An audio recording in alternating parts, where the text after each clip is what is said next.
अस्सलाम वालेकुम, मैं हूं अलीना शिगरी। सुप्रीम कोर्ट ऑफ पाकिस्तान में खुसूसी एंटी करप्शन हॉटलाइन कायम कर दी गई है। सुप्रीम कोर्ट से जारी प्रेस रिलीज में कहा गया है कि कोई सरकारी या गैर सरकारी शख्स मुकदमा मुकर्रर करने, नकल के हुसूल या अदालत से मुतल्लिका किसी काम पर रिश्वत तलब करे तो इतला हॉटलाइन पर दी जा सकेगी और इतला देने वाले का नाम खुफिया रखा जाएगा। सुप्रीम जारी प्रेस रिलीज के मुताबिक शिकायत कुनंदा व्हाट्सएप नंबर पर अपनी शिकायत दर्ज करवा सकता है।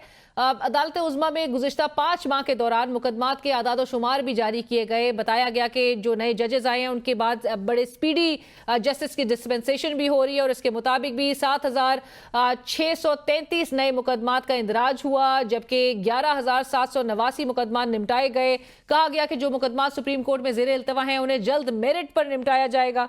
लेकिन इस्लामाबाद हाई कोर्ट के जजेस ने खतूत लिखे, कोई सुनवाई नहीं हुई। जजेस खुद पिटिशनर्स बनकर इंसाफ ढूंढते ढूंढते सुप्रीम कोर्ट चले गए, मगर कोई सुनवाई नहीं हुई। जजेस ने 90 दिन में इलेक्शंस ने कहा कि करवाए जाए 90 दिन में इलेक्शंस, लेकिन कोई सुनवाई नहीं हुई। जजेस ने मखसूस नशिस्तों का फैसला दिया तो कहा गया पाकिस्तान की सबसे बड़ी अदालत का फुल कोर्ट आइन की गलत तशरीह कर रहा है। और मिसिंग पर्सनस का मामला भी आपके सामने है। उनके अहले खाना आज तक इंसाफ के मुतलाशी हैं, उनकी कोई सुनवाई नहीं हो रही। इसी मुल्क का सबसे बड़ा तहकीकाती सहाफ़ी अरशद शरीफ कत्ल किया जाता है, इंसाफ के आज तक उनके अहले खाना मुतलाशी हैं और कोई सुनवाई नहीं हो रही। इलेक्शन से मुतालिक जो धांधली की दरख्वास्तें हैं वो मुकर्रर नहीं हो सक रही हैं, कोई सुनवाई नहीं हो रही। जो अदालती फैसले हुकूमत को अच्छे लगते हैं उन फैसलों को आसमानी सहीफे के तौर पर पेश किया जाता है।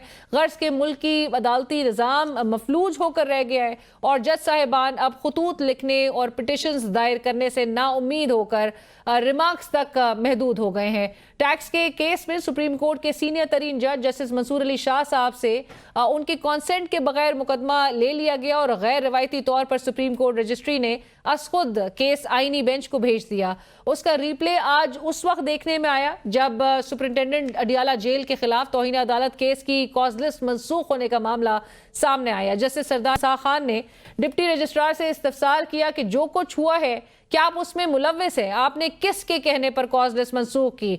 डिप्टी रजिस्ट्रार ने जवाब दिया कि हमें चीफ जस्टिस ऑफिस से हिदायत आई थी। चीफ जस्टिस ऑफिस से कहा गया कि लार्जर बेंच बन गया है, अब इस केस की कॉज लिस्ट मनसूख कर दें। जस्टिस एजाज इसाक ने सवाल किया कि केस मुंतकली के लिए ये मुतफर्रिक दरख्वास्त किस कानून के तहत दायर की गई। क्या चीफ जस्टिस के पास एक जज के पास जेर समात केस उसकी मर्जी के बगैर दूसरे जज को मुंतकिल करने का इख्तियार है? ये करने के बजाय आप मेरी अदालत की बुनियादों में बारूद रख कर उड़ा देते। हम बुनियादी सवालात ही तय नहीं कर पाते, हर 10 साल बाद बुनियादी उसूलों पर उसी मकाम पर खड़े हो जाते हैं। हमने तरक्की क्या करनी है? इससे बड़ी हिमाकत नहीं कि कानून की अमलदारी के बगैर मईशत तरक्की करे। ये मेरी ज़ात या मेरे इख्तियारात का मसला नहीं बल्कि हाई कोर्ट की तौकीर का मसला है। क्या इस तरह अवाम का निज़ाम इंसाफ पर यकीन रहेगा? पाकिस्तान तहरीक इंसाफ के वकील मशाल यूसुफ जई का कहना था कि हमारे साथ बाहर ये हो रहा है तो इमरान खान और बुशरा बीबी के साथ जेल में क्या करते होंगे। जस्टिस सरदार एजाज इसाक खान ने जवाब दिया कि आप वो बात कर रही हैं, हमें तो अपने इदारे की फिक्र हो गई है। गाइडेड मिसाइल आपकी तरफ जा रहा था, वो अब हमारी तरफ आ रहा है। केस की समाअत कल तक मुलतवी कर दी गई है। ताहम कंफ्यूजन ये है कि कल ही के दिन केस कायम मकाम chief justice Islamabad high court justice Sarfaraz Dogar साहब की सरबराही में 3 रुकनी लार्जर बेंच के सामने भी लगा दिया गया है। स्टूडियोज में ज्वाइन कर रहे हैं हाफिज एहसान खोकर साहब, advocate of supreme court, senior माहिर कानून है आप सर। अस्सलाम वालेकुम, बहुत शुक्रिया ज्वाइन करने के लिए साहब।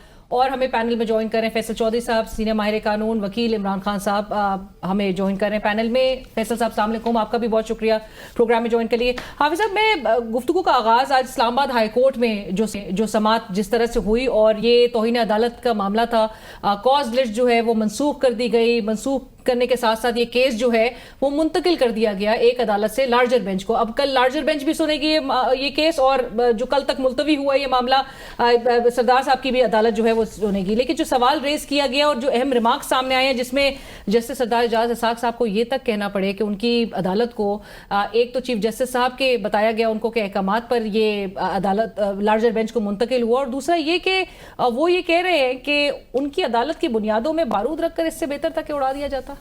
बिस्मिल्लाहिर्रहमानिर्रहीम। अलीना, एक तो ये है कि ये अनकॉल्ड फॉर जो ऑब्जर्वेशंस थी, ऑब्जर्वेशंस थी, इनको और भी तरीके से कहा जा सकता था, एक चीज़। दूसरा उस चीज़ के अंदर ये है चूँकि ये अब एक कंटिन्यूटी है और उस हम क्लाइमेक्स की तरफ हम जा रहे हैं। अब देखें कि इसी तरह का एक एपिसोड जो था वो आपकी सुप्रीम कोर्ट के अंदर जनवरी के अंदर आया, और जो मोअज़्ज़िज़ जज साहबान थे उन्होंने पाकिस्तान के चीफ जस्टिस को और 2 जो जजेस थे उन्हें कंटेम्नर किया इस बुनियाद के ऊपर कि उन्होंने केस वापस लिया। उस वक्त जो मैटर वो ये था कि आर्टिकल 191 जो है कॉन्स्टिट्यूशन का, उसके अंदर ये है कि कॉन्स्टिट्यूशनल मैटर्स जो हैं वो कॉन्स्टिट्यूशनल बेंच की तरफ जाएंगे, वो उनका प्रेरोगेटिव था। और वहाँ के ऊपर जो कमेटी थी उसने कहा कि हमने आइन के मुताबिक काम किया है। जज साहब ने कहा, जो बेंच जो था 2 मेंबर्स, उन्होंने कहा कि नहीं, केस को वापस नहीं लिया जा सकता। और अल्टीमेटली वो प्रोसेस जो था वो डिप्टी रजिस्ट्रार, वहाँ एडिशनल रजिस्ट्रार को बुलाया गया, उसे कंटेम्प्ट का नोटिस किया गया, उसके ऊपर एक अपील हुई, और अपील होने के बाद जब मामला जो है लार्जर बेंच की तरफ गया तो उन्होंने उस ऑर्डर को नॉन एग्जिस्टेंस कर दिया। अब उस और ये 26 कॉन्स्टिट्यूशनल अमेंडमेंट्स के जब हम लेके आ रहे हैं इन कॉन्स्टिट्यूशनल बेंचेस को और उस तरह इसके प्रोसेस को, तो ये चीज़ें आपके आई हैं और भी आएंगी। दूसरा आगे हाई कोर्ट सवाल जो रेस किया कि एक जज के मर्जी के बगैर ये हो सकेगा कि केस पसंद नहीं है। अब दूसरा आ जाते हैं वो ये अलीना इस्लामाबाद हाई कोर्ट की हद तक। इस्लामाबाद हाई कोर्ट का जो हाई कोर्ट रूल्स ऑर्डर्स हैं जो लाहौर हाई कोर्ट के इन्होंने अडॉप्ट किए हुए हैं, ये पाकिस्तान का सिविल प्रोसीजर कोड है। इसके अंदर कोई भी शख्स जो है वो उस जज को भी दरख्वास्त दे सकता है कि जी और जजेस के सामने केसेस लगे हुए हैं कंसोलिडेट कर दें, और वो चीफ जस्टिस को भी दरख्वास्त दे सकता है कि जी मुख्तलिफ बेंचेस के हाई कोर्ट रूल्स के कहते हैं कि मुंतकिल भी कर सकते हैं चीफ जस्टिस साहब। नहीं, बिल्कुल कर सकते हैं। ये तो नहीं कह सकते, वो तो जस्टिस एजाज साहब खुद भी बोल रहे हैं। देखिए, मैं आपसे गुजारिश कर रहा हूं कि अगर उन्होंने, जज ने वो ऑर्डर किया है जो आपके सामने आया है जिसके अंदर कंसोलिडेशन आई है या बेंच एक बना है, वो उस ऑर्डर को अगर लॉ के मुताबिक देखा जाए तो वो ऑर्डर जो है वो लीगल और वैलिड है। बट अगली चीज ये है कि तो जिस आपके ख्याल में फिर जस्टिस सरदार एजाज को आज, नहीं पता? नहीं, अब देखे ना अलीना, आज जो केस था वो लगा ही नहीं था। केस तो ट्रांसफर हो गए ना, कंसोलिडेट करके चले गए। उन्होंने आज लगाया, डिप्टी रजिस्ट्रार को बुलाया, उसने कहा कि हाई कोर्ट के चीफ जस्टिस ने मुझे कहा है, वो बेंच जो है कल बन भी रहा है। अब अगली चीज ये है कि जिस एनवायरनमेंट के अंदर हम पिछले 3-4 माह से रह रहे हैं, ये उसकी रिफ्लेक्शन है। लेकिन जो केसेस मुंतकिल हो रहे हैं हाफिज साहब, आप अभी तक उस चीज को एड्रेस नहीं कर रहे कि वो चीज पर यानी कि एक्सेप्टेबल है, लेकिन अगर जजेस के ऑब्जर्वेशंस आ रहे हैं अनकॉल्ड फॉर, आप कह रहे हैं उनको, उससे अदालती जो वो है वकार है, आपके ख्याल में उसको सब हो रहा है ना, डैमेज हो रहा है। आज जैसे सरदार एजाज साहब की भी कह रहे हैं कि ये तमाम जिस तरह से कार्रवाई हो रही है, फैसल साहब आपके ख्याल में जो लार्जर बेंच में भेजने का मामला है, इसके पीछे मकसद क्या है? देखिए, मकसद तो बिल्कुल एक ही है। ये एक केस नहीं है, ये सारी पिटीशन यकजा करके लार्जर बेंच के पास लगा दी गई हैं, जिसमें सरदार इसाक साहब के पास जो पेंडिंग मैटर था, ये प्रॉपर्टी के अगेंस्ट है। मैं समझता हूँ एजाज इसाक साहब अच्छे जज हैं, वो आज़ाद मंच जज हैं, लेकिन इस मुल्क में अदलिया आज़ाद नहीं है। अदलिया इंतज़ामिया के मातहत हो चुकी है 26वें आईनी तरमीम के बाद, और आज़ाद अदलिया का जो तस्वुर है वो इस मुल्क में मज़ीद मौजूद नहीं है। यहाँ पे ना आइन मौजूद है, ना कानून मौजूद है, ना अदलिया नामी कोई इदारा, जो कि पिछले साल मौजूद था वो अब नहीं है। और जो लोग खासकर एजाज इसाक साहब जैसे जो कि खतूत लिखते हैं, तो फिर उनका ऊपर जो है एक इतराज़ भी है। बाकी बातें जो हैं वो बातें उनकी दुरुस्त है। प्रॉपर्टी तो यही थी कि आप एजाज इसाक साहब के सामने केस लगता तो कह दिया जाता कि जी क्योंकि बाकी केसेस उधर हैं तो आप भी ये केस वहां पे ट्रांसफर कर दें। मेरा नहीं ख्याल कि वो इस चीज से को बुरा मनाते, और ट्रांसफर की जो एक, या अगर वो फैसला दे देते तो उसके खिलाफ अपील हो जाती। तो ये कोई इतना बड़ा मामला नहीं था। लेकिन अलीना, आप ये बातें कहना कि कोई कानून के मुताबिक है, जज अदलिया का वकार मजरू हो रहा है, आज़ादी सल्ब हो रही है, तो इस मुल्क में ये बातें जो हैं अब ये आमियाना बातें हैं, रूटीन की बातें हैं। ये वही बात है जो हम और आप करते रहेंगे, किसी के कान पे जूं तक नहीं रेंगेगी, और इंसाफ नापैद हो रहा है जिसकी वजह से मुल्क हाफिज साहब भी जिस तरह से कह रहे हैं कि ये उनकी ऑब्जर्वेशंस भी अनकॉल्ड फॉर थी, कोई और तरीकेकार अपनाया जा सकता था इसके बजाय? अब ऑब्जर्वेशंस पे इतना गुस्सा तो नहीं होना चाहिए। अगर उन्होंने कर दी हैं तो इतनी में इसमें क्या अमर माने हैं। पे आवाम की दुआएं हैं, वो कोई नहीं सुन रहा, तो एक जज साहब की तो है जो है कोई बात अगर सख्त भी है तो सुन लेने में क्या अर्ज है। बात कर ली उन्होंने, तो उसके बाकी जो है हम सुबह केसेस उधर लगाए गए हैं, तो देख लिया जाएगा कि क्या मामला है क्या नहीं है। ऑब्जर्वेशंस पे इतनी ज़्यादा सख्ती तो नहीं होनी चाहिए हाफिज साहब की तरफ से। या आखिर जाहिर है एक पेंडिंग केस आप उठा के भेज देंगे तो जज एहतजाज भी ना करे। जज के अहकामात को, आप सुप्रीम कोर्ट के अहकामात को तो आप मानते नहीं है। आपने रिजर्व सीटें तो नहीं दी हैं अभी तक। मैं उस तरफ आऊंगी क्योंकि आज जो चीफ जस्टिस साहब ने जो हॉटलाइन बनाई है मैं उससे मुतालिक भी जरूर सवाल करूंगी। पर हाफिज साहब, ये जो आज जस्टिस सरदार एजाज साहब कह रहे हैं कि रियासत ने इसको क्यों एक अना की जंग बना ली है। देखिए बात सुने कि एप्लीकेशन दी किसने है, जेल सुप्रीडेंट ने दी है।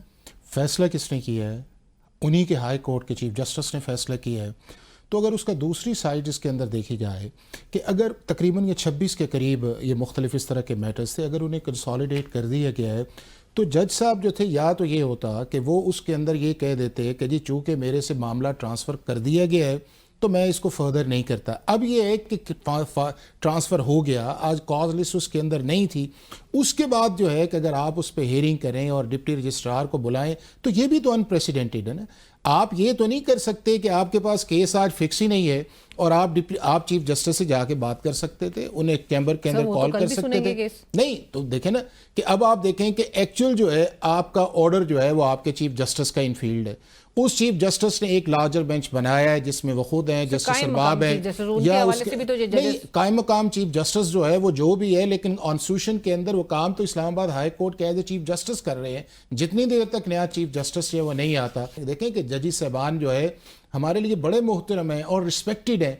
इसीलिए जो है कि जब वो ऑब्जर्वेशन दे तो थोड़ा सा कॉशियस इस मामले के अंदर हो कि एक आम आदमी कितने कोई रिस्पेक्टेड हैं माजरत के साथ, उनके एक ऑर्डर पे इम्प्लीमेंट नहीं होता। नहीं देखें कौन सा ऑर्डर जो है अगर इम्प्लीमेंट नहीं करते तो उनके पास पावर कंटेम्प्ट की नहीं है। सर सुप्रीम कोर्ट के ऑर्डर्स को किस तरह से अब आप मिक्स ना करें। अब देखें अब आप देखें ना देखें मुझे ये बताएं फैसल ने अगर एग्जांपल दी है तो वो आपकी रिजर्व सीट्स की आई है। मामला इस्लामाबाद हाई कोर्ट का है, वहां पे रिजर्व सीट्स है। रिजर्व सीट्स के अंदर आपके जो है आइन उसके अंदर स्टैट्यूट के अंदर एक अमेंडमेंट आ गई है। सुप्रीम कोर्ट आज भी मौजूद है, चीफ जस्टिस जो है वो आज भी मौजूद है उस चीज के अंदर। तो क्या हर चीज के अंदर ये कहना कि जी रियासत इंप्लीमेंट नहीं कर रही मेरा, और आज भी जो ऑब्जर्वेशंस आई हैं वो ऑब्जर्वेशंस अगर आप देखें तो वो रियासत के हद तक आई हैं। तो रियासत है कौन है? रियासत जुडिशरी का नाम भी है, रियासत एस्टैब्लिशमेंट का नाम भी है, रियासत एग्जीक्यूटिव का नाम भी है। सारे उस लोग उसके अंदर जो है जो रियासत के या पार्लियामेंट उसका नाम है, उसके कंपोनेंट है। में जुडिशरी शामिल है कि नहीं? बिल्कुल है ना। देखे ना कि आपकी देखे सुने ना रियासत कहते किसे, रियासत एक ऐसा निजाम मुमलिकत के लिए एक ऐसा फोरम प्रोवाइड करता है कि जिसके अंदर अगर फर्ज किया रियासत नहीं है तो क्या रियासत के बगैर जुडिशरी चल सकती है? नाज़रीन यहाँ शामिल करेंगे एक छोटी सी ब्रेक, हमारे साथ रहिए।